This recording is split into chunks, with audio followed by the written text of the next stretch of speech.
At 03:14, my computer turned itself on. Not from sleep.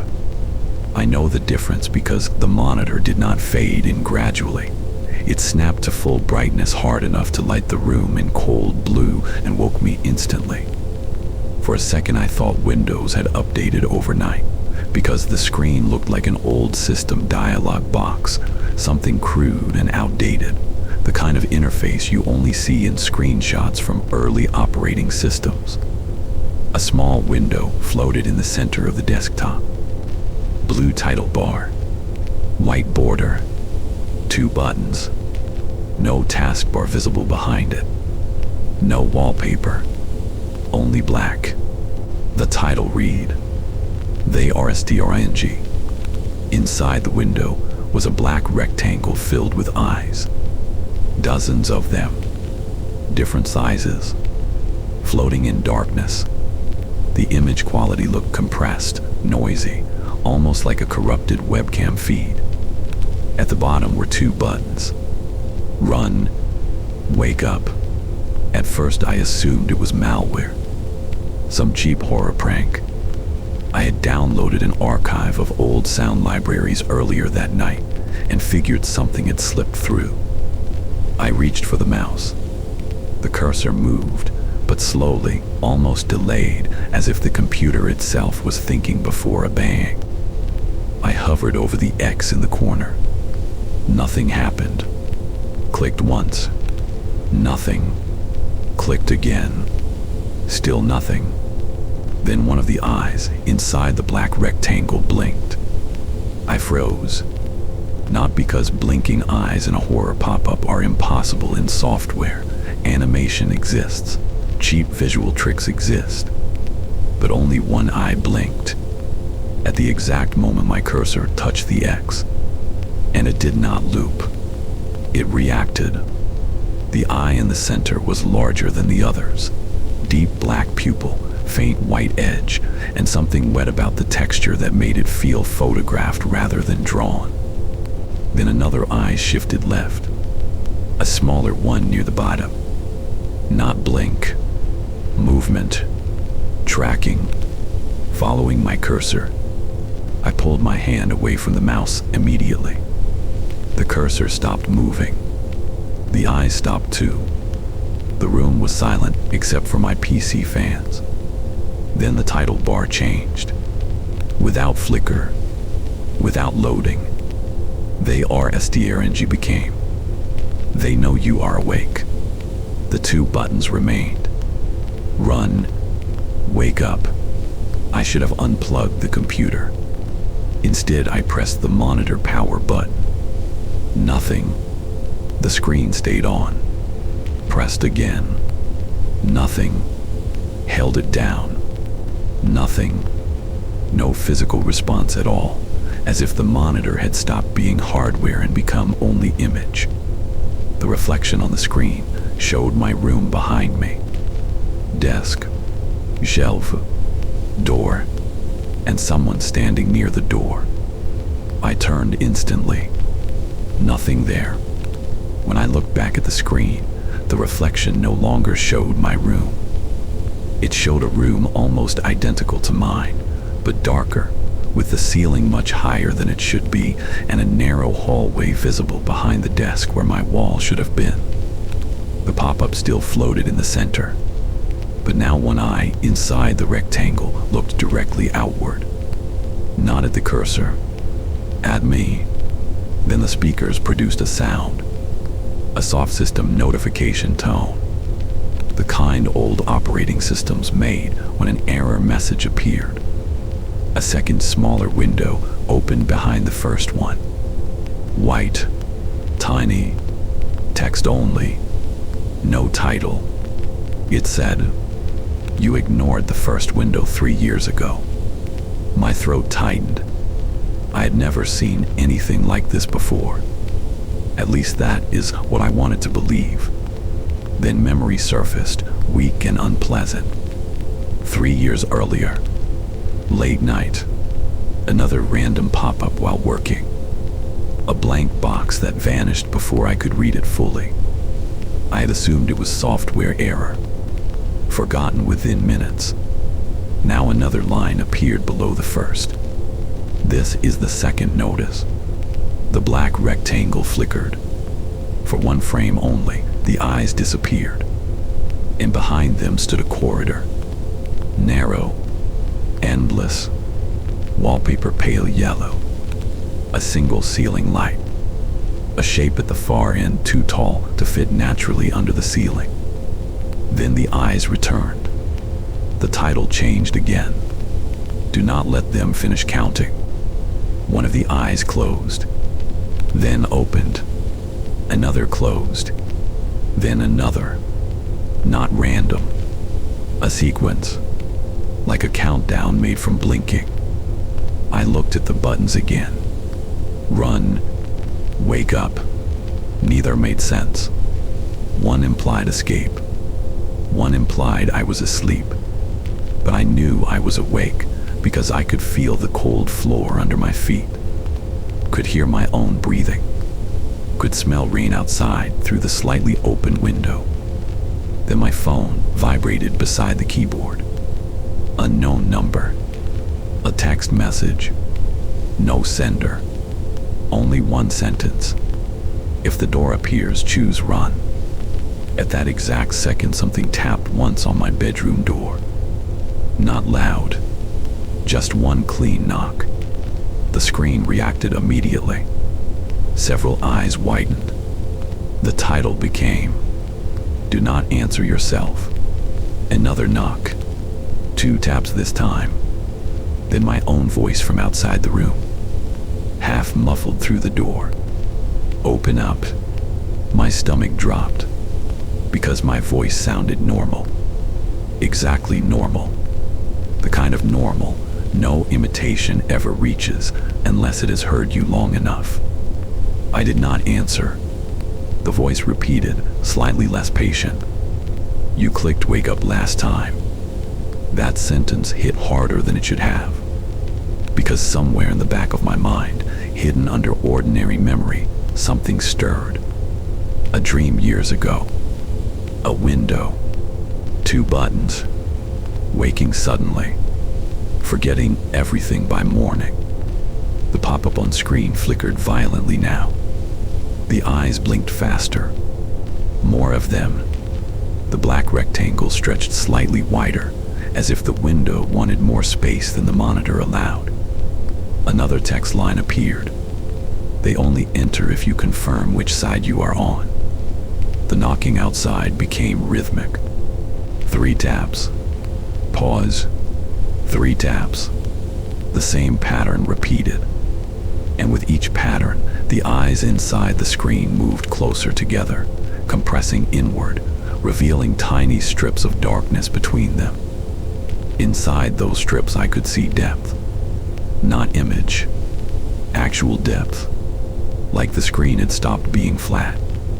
Something moved behind the eyes. Long fingers pressing outward against whatever surface separated that darkness from my room. The buttons began to distort. Run flickered brighter. Wake up dimmed. My own voice outside changed tone. No longer patient. More urgent. If you press run, they keep you here. If you press wake up, you come back. A third message arrived on my phone. Do not trust the voice with your breathing pattern. I stopped breathing for a second without meaning to, and heard it instantly. Outside the door, my own voice inhaled at the exact same moment I had. Perfect synchronization until that pause. Then it corrected half a second late. That delay saved me. Because something pretending to be, you always learn slightly slower than memory expects. The screen crackled. The old pop-up window suddenly expanded full screen. No desktop visible now. Only black filled with eyes. And in the center, huge white text. They have found the right room.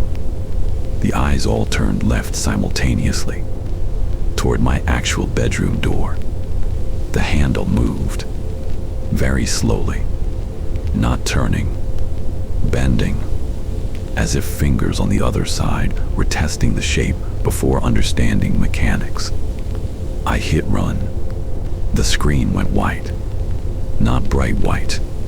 Endless white. Then all sound disappeared. No fans.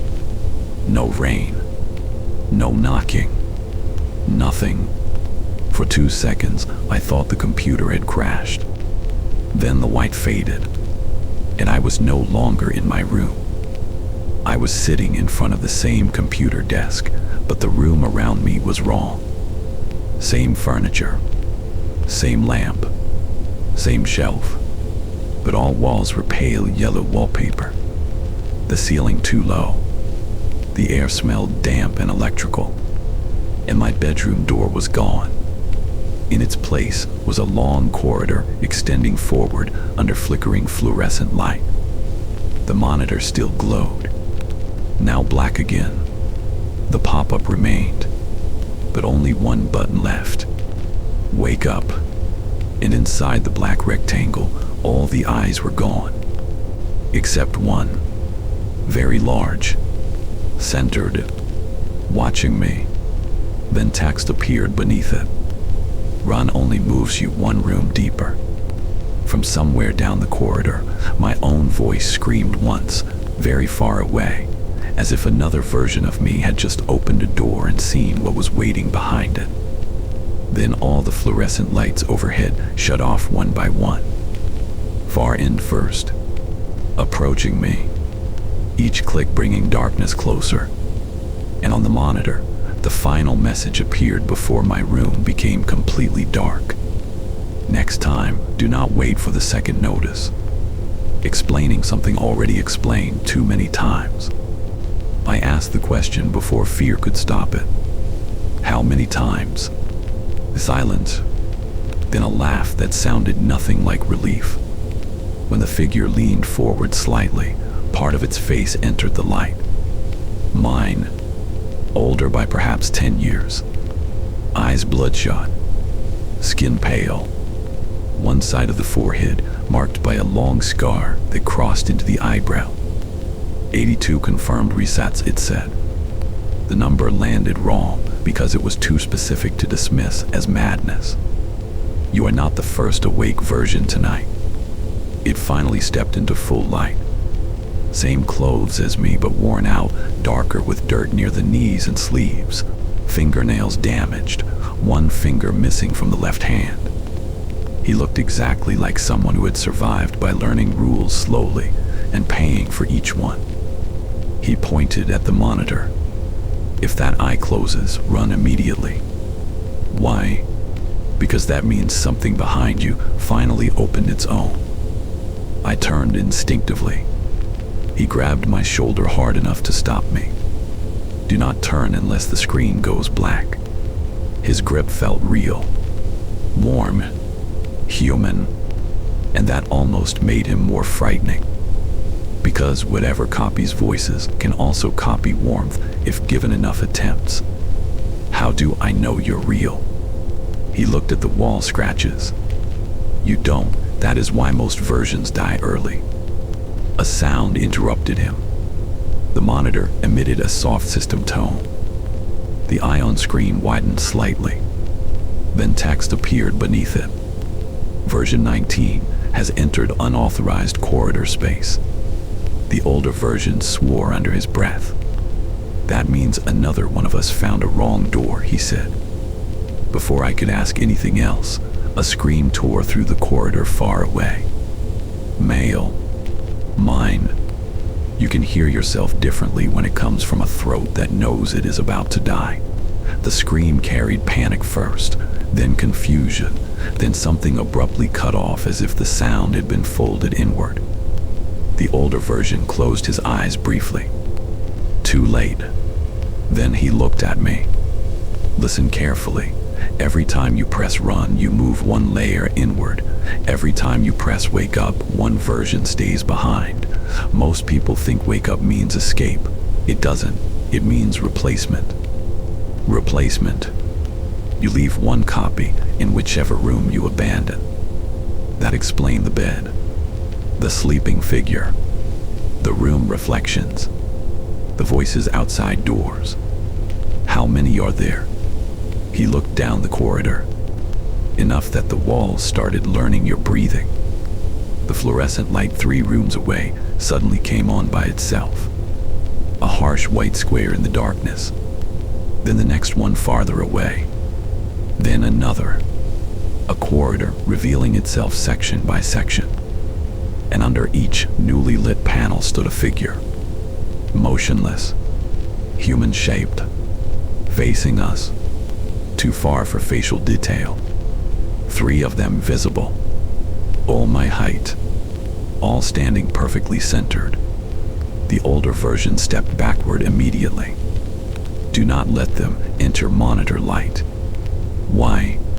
Because then the screen starts recognizing them as valid versions. The nearest figure lifted one hand. Slowly. Not waving. Pointing. At me. The monitor beeped again. Version mismatch detected. The eye blinked once. The older version grabbed the side of the monitor and turned it slightly away from the corridor. Instantly, the 3 distant figures began moving. Not running. Fast walking. Too smooth. No arm swing. Like bodies remembering locomotion without muscle habits. The older version shoved me toward the hallway opposite the desk. Move now. We ran. The corridor bent after 10 meters, then split. Left hallway dim. Right hallway darker. Straight ahead another room with 3 old CRT monitors stacked against the wall, all switched on, all showing the same eye. He chose left. I followed. As we ran, I noticed every wall here had more carved writing. Some neat, some frantic, some deep enough to expose inner plaster. Do not open any door with your name. If the floor GTS soft URNEAR house exit. They copy in order of memory loss. One message repeated again and again in different handwriting. Never trust version 1. I asked while running, which one are you? He answered without slowing. 27. Why not 1? Because 1 learned how to talk first. That answer chilled me more than the footsteps now multiplying behind us. The corridor widened suddenly into a room filled with desks. Old office desks. Rows of them. Every desk holding a computer. Every computer on. Every screen showing a different pop-up. Some said they are STARING. Some said you left something open. Some only showed eyes. And seated at several desks were more versions of me. Not moving. Watching their screens. Some older. Some younger. One looked barely 17. Another looked exhausted enough to collapse. None reacted when we entered. Why are they sitting there? Waiting for their notice, version 27 said. Can they help? No, if they speak before their eye blinks, they are already wrong. A sound came from above. Heavy pressure across ceiling panels. Not footsteps. Wait. Something moving over the room itself. Everyone at the desks lowered their heads simultaneously, except me and version 27. He forced my head down hard. Do not look up. That warning from the house returned instantly. The ceiling groaned. Panels bent inward slightly. Dust fell onto the keyboards. Every monitor in the room changed at once. One sentence. The house has moved again. Then one desk near the center slowly slid backward on its own. The person seated there did not react. Their monitor went black. The desk kept sliding into darkness beyond the far wall where there should have been no opening. Then both person and desk were simply gone.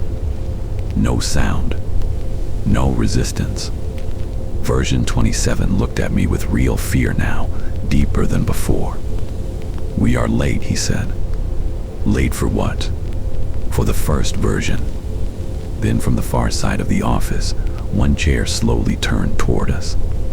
The person sitting there looked exactly like me.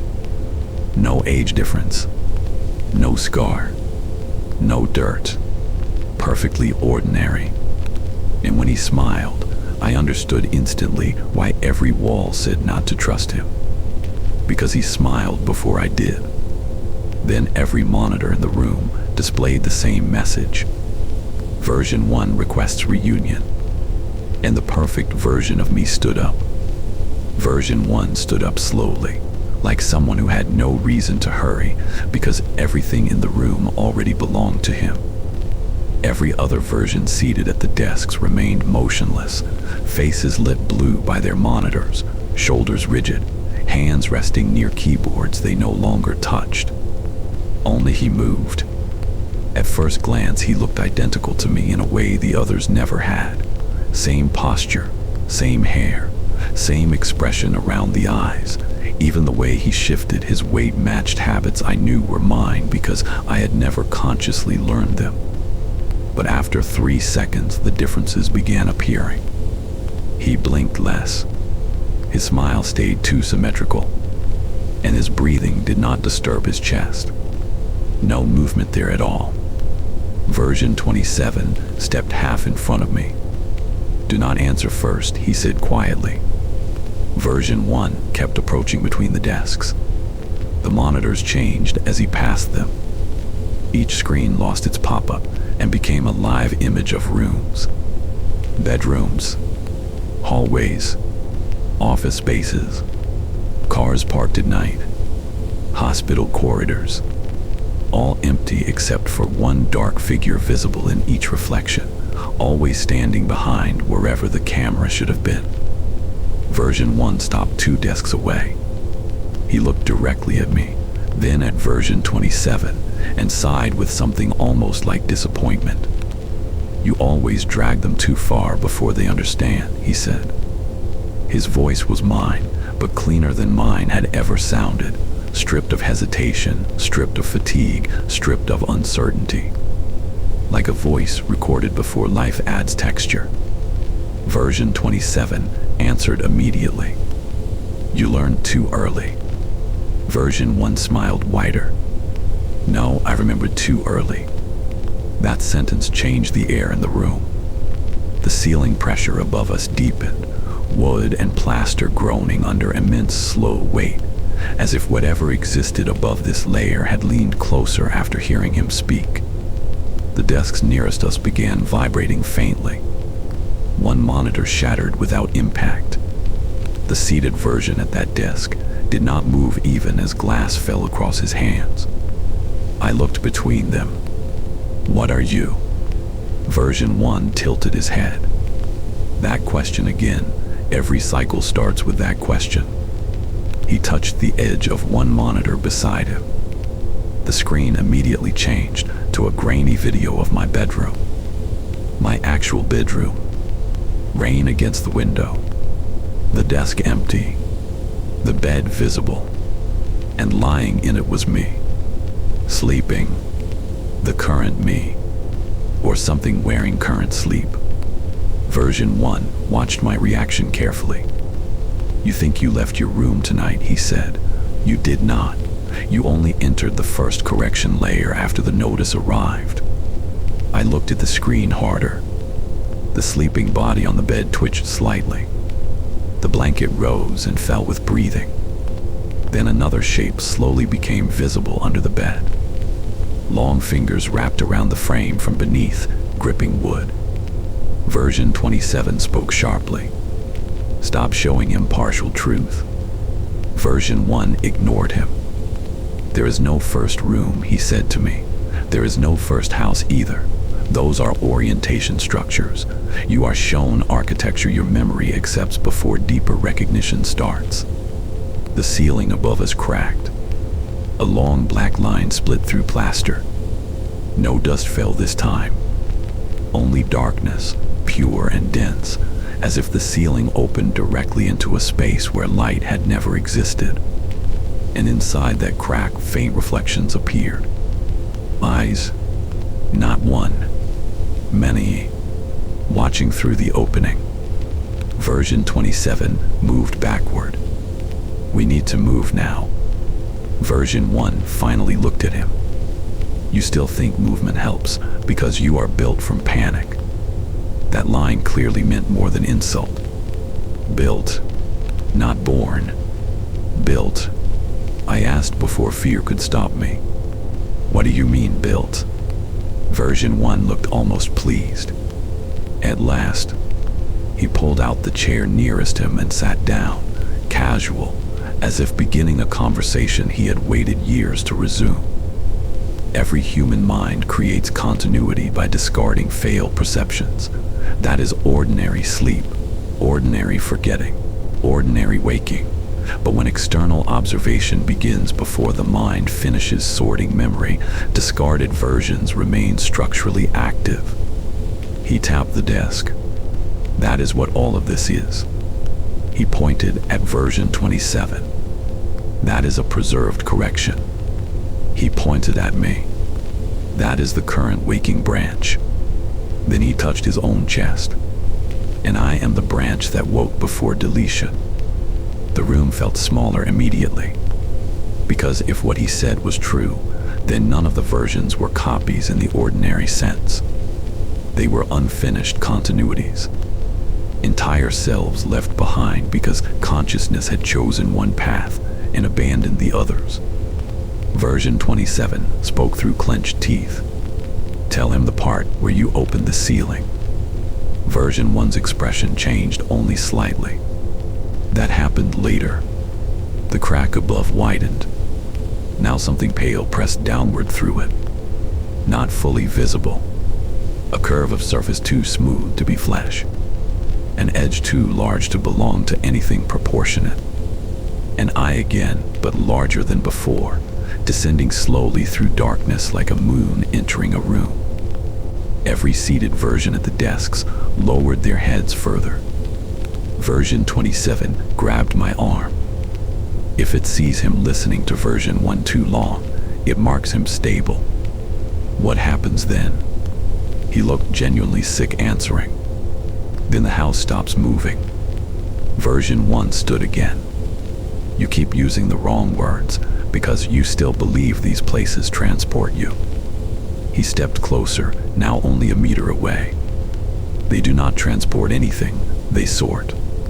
The eye above lowered further. Now I could see faint blood vessels across its surface, impossibly huge, drifting like red rivers. Its pupil did not focus randomly. It focused directly on version 1. And for the first time, version 1 lost that calm smile. Only slightly. Enough to reveal fear. He turned to me fast. You need to understand one thing before it opens fully. He pointed at the sleeping body still visible on the monitor. That is not you sleeping in your room. That is the version they are preparing to send back when you fail here. The monitor changed again. Now it showed dozens of old operating system, windows opening rapidly across different screens in abandoned places. Offices, libraries, hotel lobbies, school computer rooms, all appearing at exactly 03:14. Same blue title bar, same black rectangle, same eyes.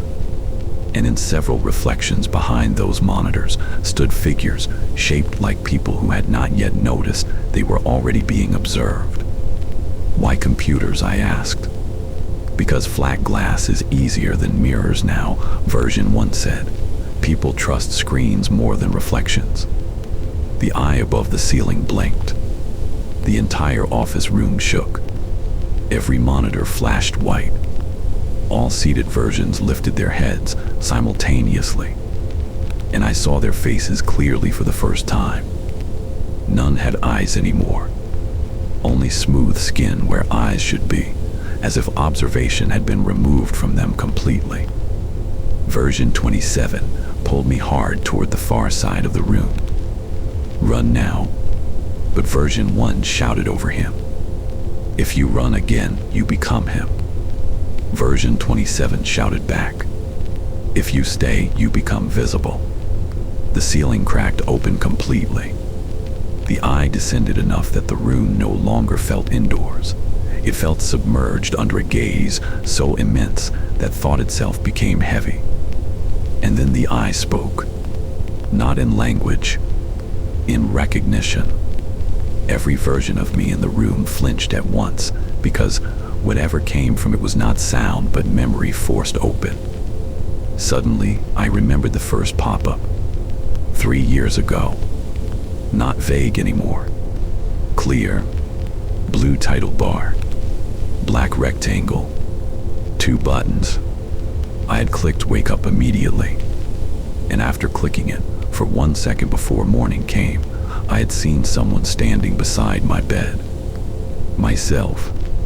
Watching me sleep. Version 1 saw realization hit me. Yes, he said quietly, that was me before they kept me here. The eye above focused harder. Version 27 backed away because he understood before I did. It was not choosing randomly. It had waited for memory alignment, for recognition complete enough to separate one version from the others. Version 1 looked upward once. That single mistake cost him. A long black shape emerged from the pupil above, thin as wire at first, then widening into something like fingers made of shadow. They dropped instantly, wrapped around his shoulders. He did not scream immediately. He looked only at me and said one final sentence. Never press wake up when the room looks correct. Then the shadow pulled him upward. Vast, straight into the pupil. No blood, no tearing, just removal, like film edited mid-frame. Gone. The office fell silent. Every monitor shut off. Every seated version vanished from their chairs. Only empty desks remained. Version 27 stood frozen, breathing hard. Then one monitor near the wall turned back on by itself. Blue title bar. White border. The same window again. Title. Final notice. Inside the black rectangle now, there was only my bedroom.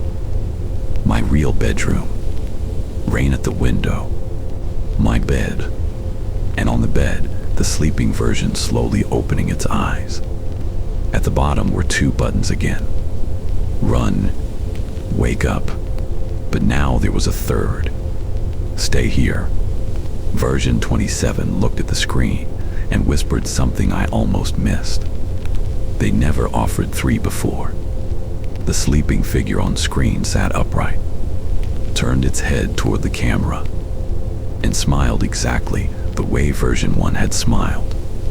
Then it reached toward the inside of the monitor, as if the screen were no longer glass, and the cursor moved by itself, slowly, toward my hand, toward forcing my choice.